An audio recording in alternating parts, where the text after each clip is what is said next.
Hey, everybody, this is Zete with another episode of The Company Next Door. I am down on site with Jared from All Green. That's right. We're at his place here in Orem, Utah, sitting at his big man desk in front of his humongous TV. Just makes you feel good. Makes him feel good, yes. And so today we're going to dig into Jared's company, why he got into business, how we got into business. We're going to tell a story a little bit. Jared, let me do a brief introduction. So Sure. Jared... and there may be more things that I don't know about, but what I know about Jared is he's got a company called All Green Pest and Lawn, and Jared he loves science. This guy, if you have a scientific lawn question, don't ask it to him unless you have adequate time to get the answer. Am I fair? That's fair. Okay, yeah. I mean, you ask him for a simple question, you might be there for a bit. But that's what's fun about him. And one thing I like about Jared is he is not, he doesn't keep that info to himself. Nope. He's no problem sharing and teaching. And we'll jump into that a little bit as we talk to some of your YouTube and other campaigns. So anyway, so here's Jared. Jared, how are you doing, man? Doing well. It's good. Just got back from Florida. Lawns out there. Warm season. We've got our cool season grasses here, and you just always get a newfound appreciation of how cool Kentucky Blue and fescue lawns are, and rye. It just looks good, feels good. I just can't wait till the weather turns and we get back on the lawns. Yeah, we still got a few more months. So Jared, I want to kind of start at the beginning. Why did you choose, first of all, the service industry, and specifically Pest and Lawn, and why is it Pest come first in your name than Lawn? What is up with that, man?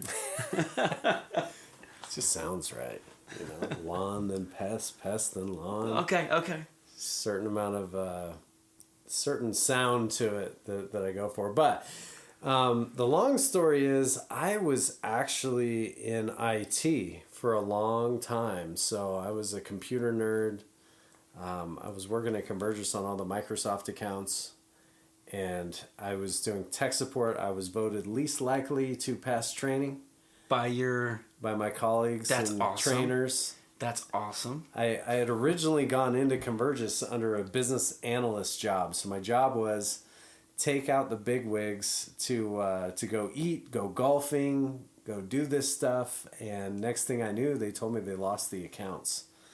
And I was about to get married, and the next best thing they had was computer tech support. So I barely passed training. The trainers did a good job. They really wanted me there. And within 9.5 months, I became most people's bosses. I was just this little kid everybody just thought was arrogant, but yeah. I figured computers out really, really fast because there was a certain flow to it. If this was true, this is true. If this is false, this could be true, but this would be false. There's a good flow chart pattern to it.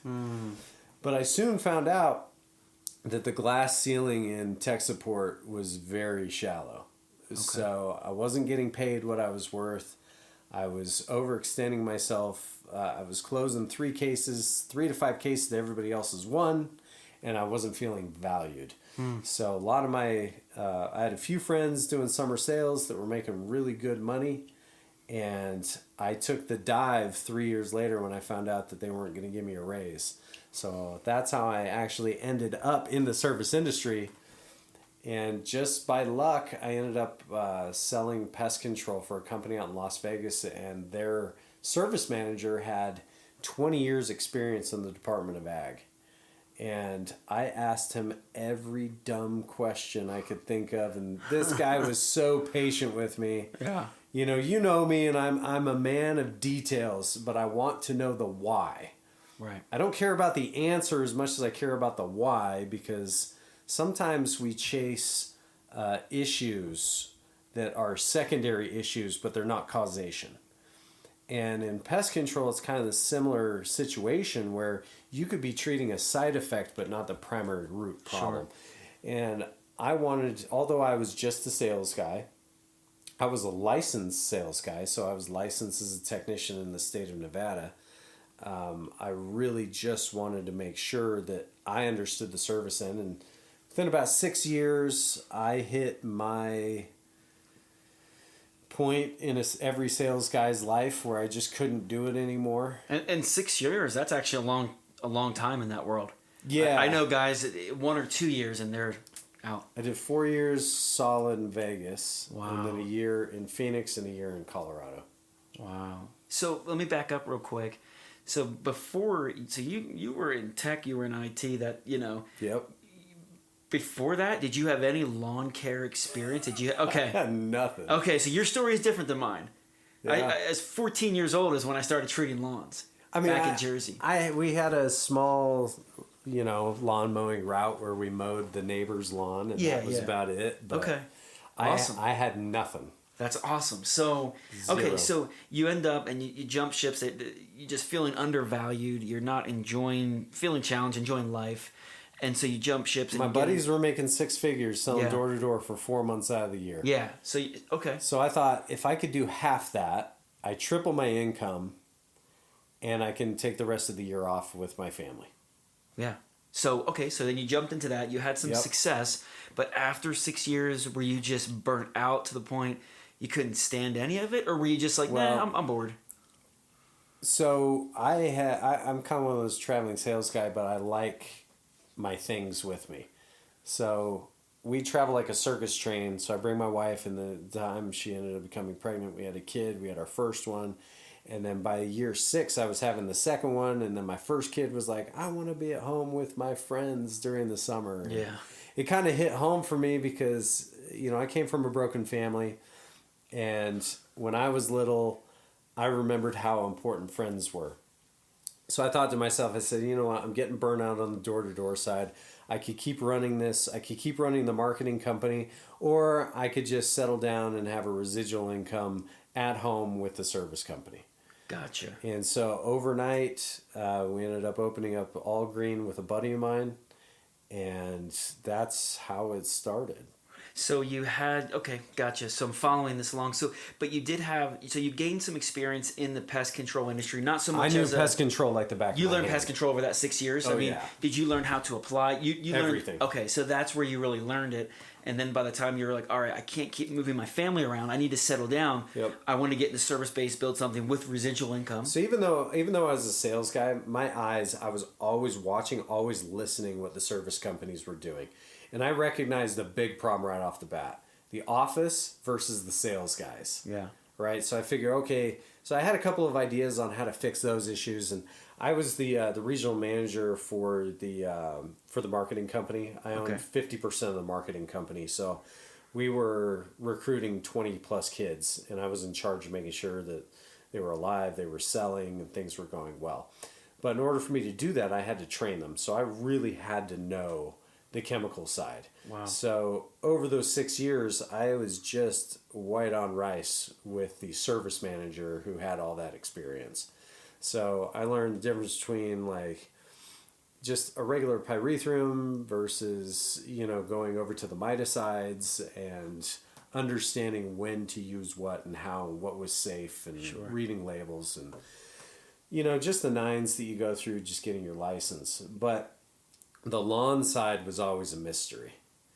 And our first year, we ran a door-to-door campaign. I think we had, somewhere around 350 customers. We didn't want to blow it out of the water. Were they lawn or pest or They were mix? all pest. Okay, so you started out like full pest control. Full pest control. Because that's what you knew. You never saw lawns. Okay. Yeah. You added lawns on. Then out of nowhere down south, people were like, hey, could you do some lawn care? My business partner, he'd done lawn care for a while. Okay, cool. So you got that. And so he's like, well, yeah, we could do that. And I'm like, okay. Sweet. Sure. So we started doing, it's kind of embarrassing to say this, but we started doing like a 3 services plan. Yeah. And we were just using like a 1938, we come out of the gates with a little bit of prodiamine for a pre-emergent, and people started noticing the difference. And it was that sparkle in their eye. They're like, whoa, it's actually working. Yeah. So then this is fun. They called us back. They're like, this 3 services thing is great, but we still got some weeds. Could you maybe bump our plans up? And this time, we were only taking who was asking for it. So we had like, I don't know, it was like 20 or 30 the first year. And then by year 2, it was up to 60. And on the lawn side. On the lawn side. Okay, gotcha. And we didn't market it at all. That you had your past customer saying, "Hey, can you help me with this? I saw what you did over here." And then they just started signing up, and you're like, "Oh, I got to figure this out." Then total strangers started doing the same things, like, "Hey, his lawn's looking better than ours," and in the meantime, my business partner was going out and he was doing the lawn assessments, where people weren't getting what they felt like was of value, and 99% of them came back to lack of water. They were either watering too much or too little. So then he started getting burnt out on the lawn side and asked me to come in, and I thought, man, I don't know anything about this, but I'll figure it out. Like I always do, I'll figure it out. Figure it out, man.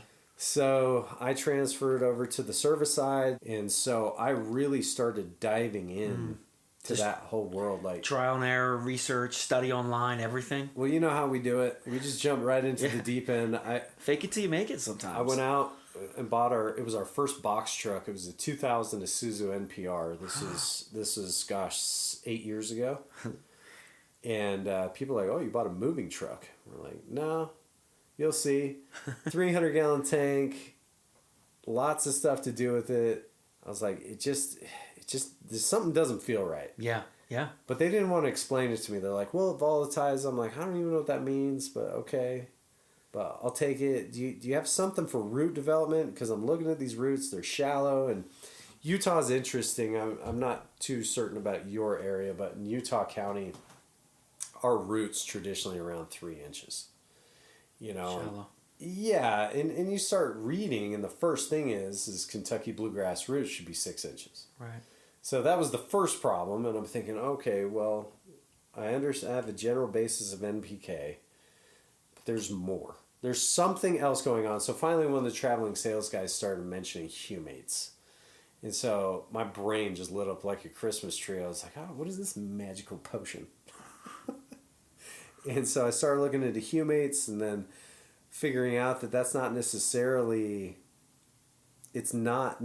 a micronutrient, but it led me into micronutrients. And then finally, once I started asking the right questions, and that's what I found frustrating about the lawn side, is not understanding what questions to ask. Is that why you spend so much of your time now educating and teaching others on your YouTube channel, etc.? Yeah. Because you just felt like, I couldn't find this info when I needed it, so I want to help those who are looking? Well, it's that and environmental. Yeah. Like the environmental impact of what people are doing is above and beyond what they fully understand, comprehend, or even realize. Yeah.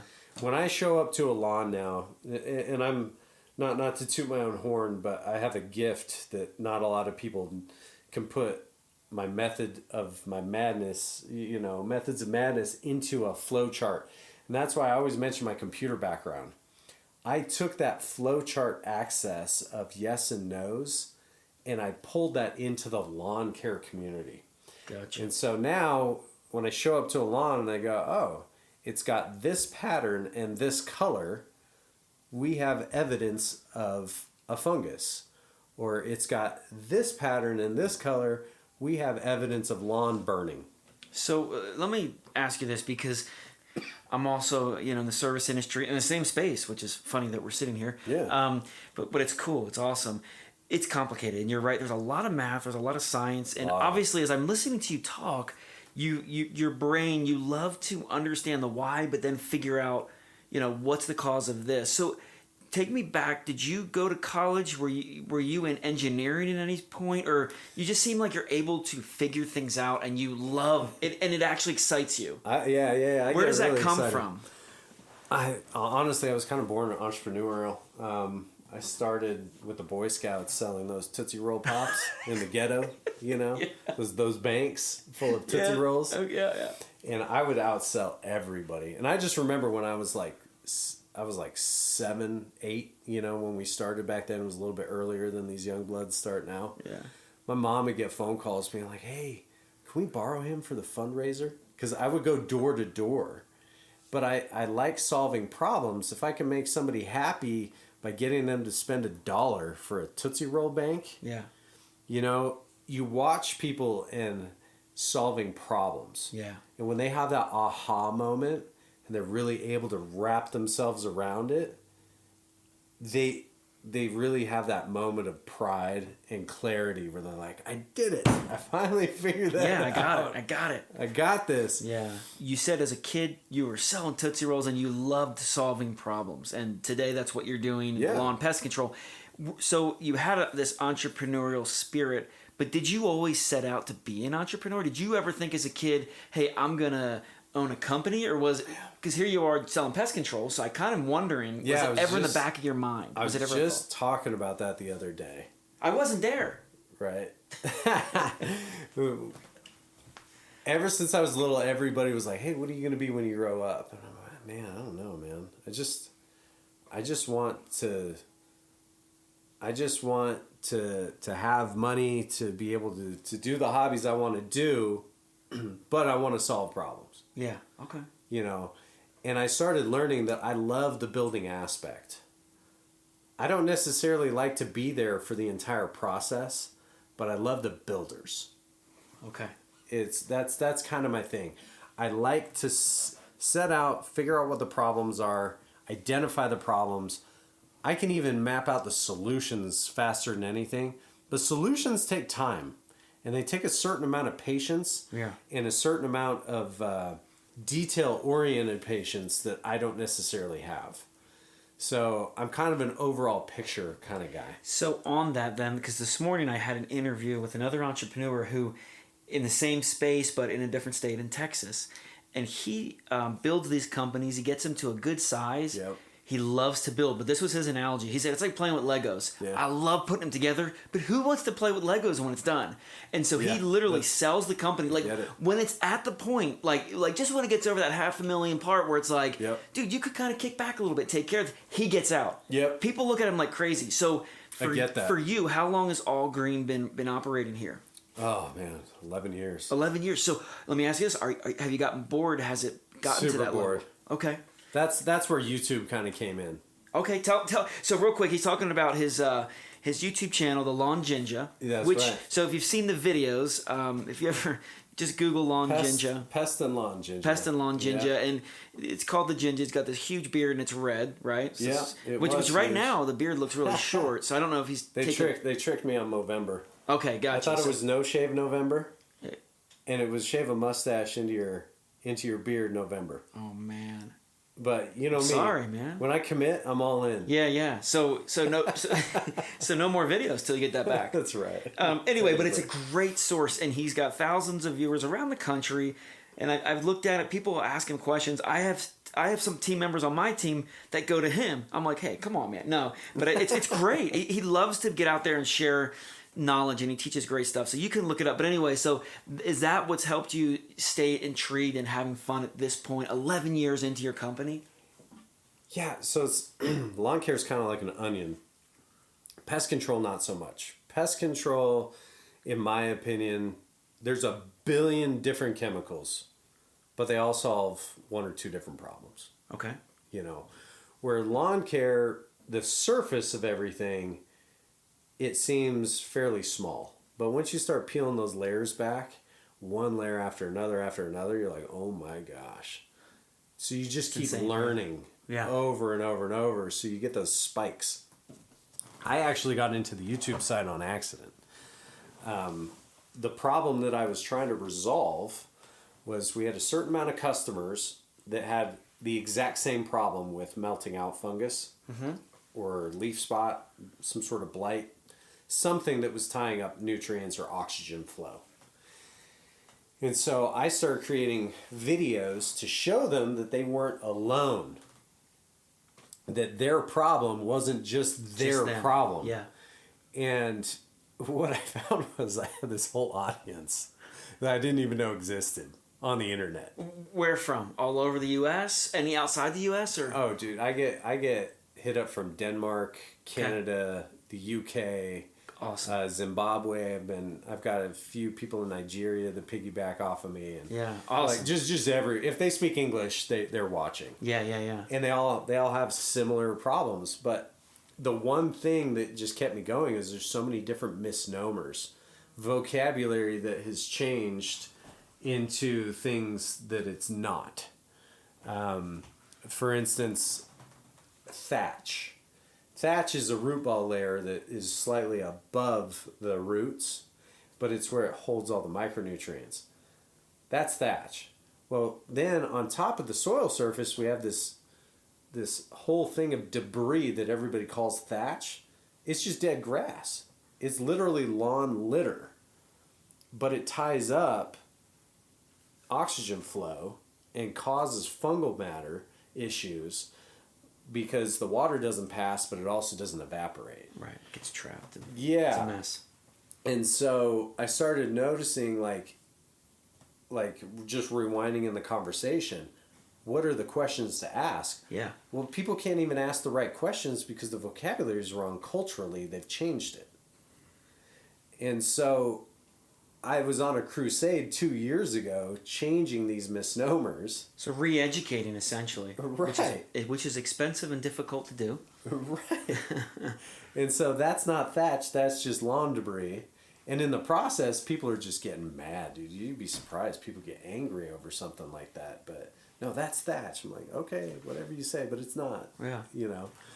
And so in this process, you were like, wow, this is kind of fun. People are getting angry. Yeah. I'm doing something. And is that how your lawn Ginja was born? Like from that idea? Pretty much. Thatch is what put me on the... Thank goodness for thatch. I know, right?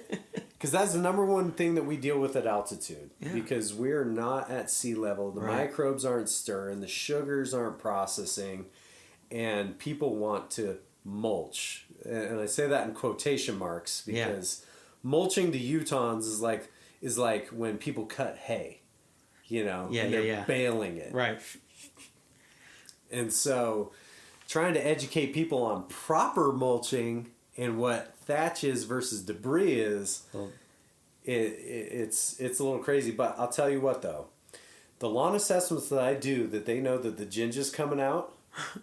The Ginja, I love it. Dude, I love it. When I show up, they're just ready to listen. They're ready to rock and roll. They're ready to fix a problem. Because by the time they see you, they've already been watching your videos. Credibility. You're like a college professor in this. And so you show up like, oh, there's the Ginja. Yeah. The Ginja. All of a sudden I'll listen. Yeah, get out my tape recorder. And then there's the other half that have no clue who I am. And they're like, well, this other guy said this. And I'm like, yeah, I know the other guy would have. Yeah. Well, and they just keep on that cycle, and you can't stop it. You can't get them to listen because they're so confused. So have you, I'm sure this is coming to your mind then because of all the action that you get online, all the, the recognition as far as on that side. Have you considered moving, all the way into that place to where you are just a teacher or an expert and you maybe you aren't running a day-to-day operations or partners in All Green? No, I would love that. To be honest with you, I think that's what the future ultimately will entail. Cool. How soon I get to that point, I don't know. Our customers are loyal, and can't beat it. And it's hard to find loyal customers in Utah County and Salt Lake City. But when you go through 6 different companies, especially with the lawn side, and when I show up and I tell them the truth, they get mad about it. When I tell people they have to power rake a lawn, they don't want to power rake a lawn. They don't want to get rid of that lawn debris because it's work. They want this magical potion just to clean it all up. Yeah. But I'll tell you what, when I show up with a Fisher-Price toy like the Sunjo Scarifier and Dethatcher, let them borrow it for a weekend real quick, and they actually do it, I call it my 6 to 8 weeks Better Homes and Garden. All of a sudden, our solutions are pumping. Yes. Our solutions are pushing. And I don't have to tell you this, but I try to explain to people, there are a handful of companies in the entire state that use correct solutions, that don't over-fertilize with nitrogen, but that actually use micronutrients. But if you can't get the soil prepared to receive all that, it's useless. It just sits there. Yeah, and now you guys can see why Jared and I are friends. We actually connected because of because of similarities in our belief for environmental impact and for cleaning up this industry and for service, just giving great service. Let me ask you this real quick. So 11 years with All Green, what has been the hardest moment where you're like, I don't know if I can make this? What? Think back. Is there been a time where you're like, dude, this is because being an entrepreneur, you're gonna love this. The only people that know what it's like are those that have put these shoes on, right? And at the end of the day, so it's twofold. It's getting technicians to care. Like, because I get really excited. Like, I Yeah, don't know yeah. if it's going to translate over Yeah, a podcast. I think it is. And then your guys show up and they're applying stuff. You're like, yeah, whatever, it's a job. I throw fertilizer down. Yeah. Yeah. And they don't understand the day in, day out. But on the other half, the hardest thing is what I call Satan's anus. I get 2 of them a year, 1 to 2 of them a year. It's the one customer that is convinced you're trying to kill him. And they'll go out, they'll burn their own lawn, whether it be lack of water. I've even had them add products right after we moved. And then they'll call you and they'll threaten you and tell you what a crap job you're doing. And you know, I just sit there and I look at them, I go, wow. I was like, you know, we do 1,500 services a month. I've got one of you that has a problem. Like, Yeah. You know, to this magnitude. And I could name, you know, in the 11 years, I'd say, as for having a Satan's anus, there's probably been a total of 4 of them. But they really make you second guess because it gets that bad. Yeah. like you can't eat, sleep, drink, and Sure. they'll usually go for like 6 weeks straight. They will call the office every single day. And it's hard, especially when you care so much about your company and what's out Yeah. there. If you didn't care, it's like, oh, I don't care about it. Get out of here, you know? Let me ask you this. Over the last 11 years, obviously, I'm sure like every company, it's full of ups and downs. These are some of the downs when you get frustrating clients. But tell me, like, has there been an exciting moment where you're like, wow, we did this, or I did this, or... I have one lady in particular, she stopped me at Costco. She was like, hey, you're the guy from All Green. It wasn't the Ginja, it was All Green, right? Cool. And I was like, yeah. She's like, dude, you came to my house. You changed my world. I was like, what do you mean? She's like, oh, well, and then she pointed out where she lived. I was like, oh yeah, you got this problem, this problem, this problem, this problem. She's like, I did everything you asked. She's like, you need to come to my house. It's amazing. She's like, it looks better, Homes and Garden. Everything you said it would. It's better than that. That's awesome. And I was like, oh, sweet. So every now and then you'll get that one person that will listen and apply. Yeah. And that's the beautiful thing about YouTube, right? I call these pain pills like salesmen. Yeah. Like when you're on the doors, you're knocking doors. Every sale you get is a pain pill. It allows you to keep going. And so when you get these with your own service company, now YouTube's a whole different beast. I get those pain pills almost daily because there's thousands of people. Like I'm hitting 500,000 views a month right now. That's awesome. And so out of those 500,000 views a month, I get so many people messaging me a day. I'll get 5 a day, be like, dude, this is my before and after. This was all you, man. I just did exactly what you told me to. And I'd say 90% of these people didn't once like message me for a custom plan. They just followed your video, your advice. Let me ask you a question. You said almost 2 parts of the business. Well, there's a lot more than that, but you've got your production, your service side, you know, the company, and then there's this entity that is the Lawn Ginja, essentially. At some point, it may take over. That may be what you do. I mean, that if you follow that path, which many teachers, you know, entrepreneur influencers do. What else is in your future, like, just for fun? Like, I'm thinking 10, 15 years, what's Jared doing? Where is All Green still around? Are you happy to where, has it gotten to the growth that you're already happy with? Like, what are you looking for? What do you want to do? Those are always the tough questions, right? Yeah. Like, again, my problem as a whole, and I love my business partner because he's great. He's the processes guy, right? He's the day in, day out kind of guy. Yeah. Like, it's not that I'm not around day in, day out, because I am. I'm solving problems day in, day out. He's in charge of the office side. I'm in charge of the technician side. Okay. I'm in charge of the wellness, the being, the mixtures, the madness on all that. But to answer your question, yes, I would love to see that become a branded name. It was always a dream of mine to have it that way. Yeah. But I would also like to move on the broad picture. And the broad picture is a worldwide audience. Yeah. It just is. And I like both. But right now I'm putting 50, 60 hours a week into All Green, and I'm putting 15 hours into YouTube. You know? Yeah. And so to be able to flip that would be a real big blessing for me. Yeah. Simply because, like you said, the more information I can get out there, the more valuable it becomes. Right. But it also sets a standard. Yes. A standard of implementation, information, but also where people know they can go for safe information. And that's what the internet's all about, man. It's free trade. And I was laughing because I got in a little bit of an argument with a guy once over cryptocurrency because I really wasn't having my aha moment on how it worked. Okay.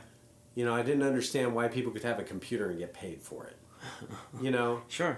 And then you got securities, exchanges, everything. So my brain just does what it does.